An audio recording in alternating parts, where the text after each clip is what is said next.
So I, 23F, had been with my husband, 25M, for 2 years, married for 1.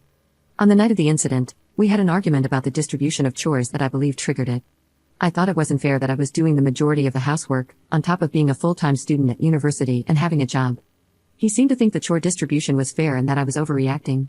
We came to a solution after all the events I'm about to tell you about occurred, but essentially, I was feeling overwhelmed and unheard, and he was feeling stressed and confused as to why I thought this was a problem.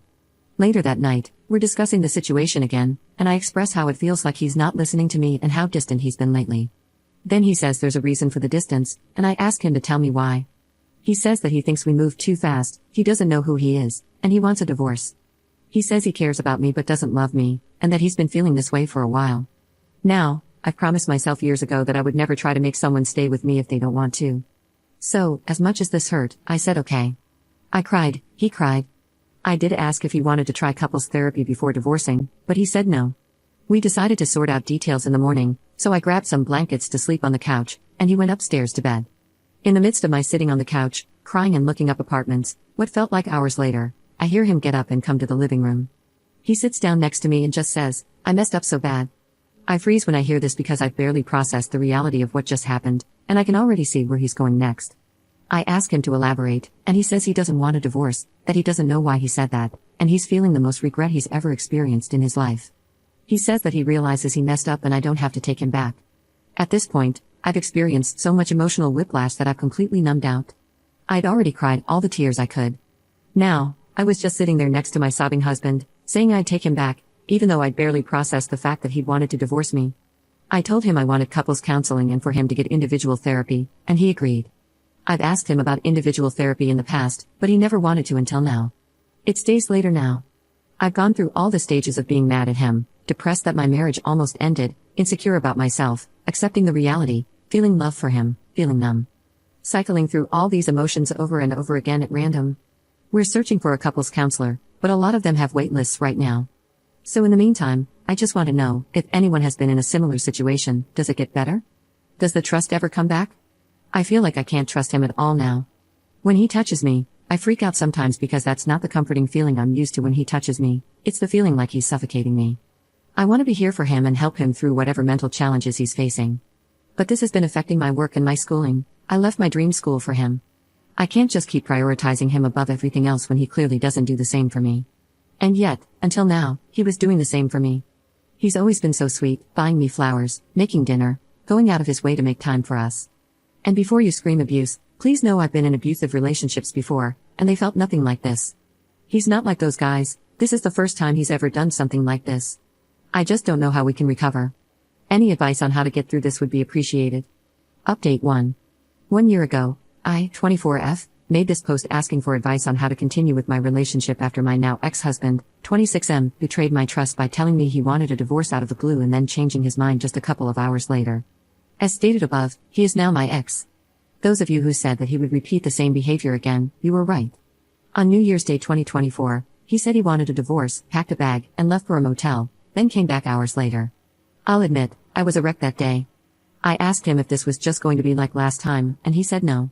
I asked him if he felt mentally okay, and he said he felt fine. I got on my knees and begged this man to stay, not my proudest moment, and he looked at me with empty, vacant eyes and just left.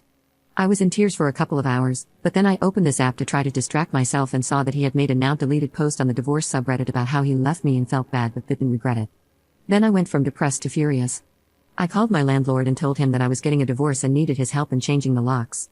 My landlord was very understanding and helped me do so. A few hours later, I heard a knock on the door, and when I opened it, my ex-husband was standing there. I didn't even get a chance to tell him to leave because he immediately collapsed into my arms, sobbing. The first coherent words to come out of his mouth were, "You're not going to take me back, are you?" Reddit, I would love to say that I've rejected him right then, but I didn't. Even after all of this, I was still hooked into his web of manipulation. So instead, I sat down with him and had a long discussion about how much he hurt me, how in the middle of working to rebuild the trust that had been broken between us, he completely destroyed any progress that had been made and found a way to make that distrust even worse. I don't remember the details of what he said, but he always knew what to say to get me to feel sorry for him. The night ended with me saying I would take him back. He was smiling, saying he'd never felt so hopeful. He wrote me a love poem that night for the first time in years. Meanwhile, I had never felt so broken, and I told him that after he said he felt so hopeful. He shrugged it off and said I'd feel better in the morning. I did not, in fact, feel better in the morning. During the next few days, while I was trying to pick myself back up, study for finals, and continue going to work as if nothing was wrong, he went back and forth every day on whether or not he loved me, whether or not he wanted to be married to me. He said he thought he loved the idea of being a husband more than he loved me. My last straw was when I reached out to one of his childhood friends, whom I had interacted with a few times and thought I could trust to be honest with me, and asked him if he had ever noticed any red flags in my ex-husband's behavior in his past relationships or behavior towards women in general. This friend assured me that he had never noticed anything of the sort. I thanked him and asked if he could please not tell my ex-husband I asked that, since I was afraid of what he might do. When my ex-husband came home from work that day, I could immediately tell he knew. He opened the front door so forcefully.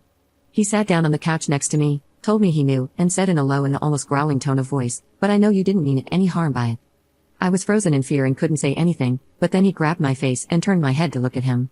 His eyes looked so cold, and he said again, "You didn't mean any harm by it, right?" I nodded and forced myself to answer, "Right." And I knew in that moment this man would unalive me if I didn't find a way out of this relationship, if I didn't off myself first with how bad my mental health was getting after dealing with him insulting and belittling me day after day.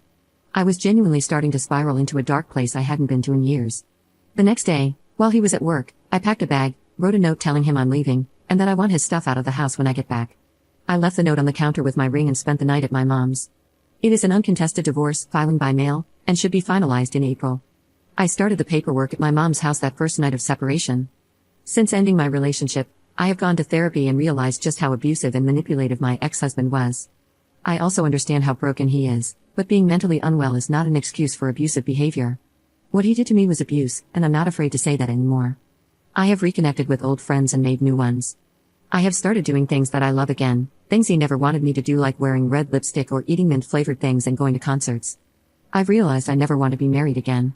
I've discovered my polyamorous identity and have begun to explore this side of myself. I have plans to move out of my hated hometown that he had dragged me back to. I feel so much more joy, freedom, and self-love than I ever did when I was in a relationship with my ex-husband. Thanks to the support of hundreds of voices telling me I deserved better, I realized how true that statement was. I deserve better, and now I have better.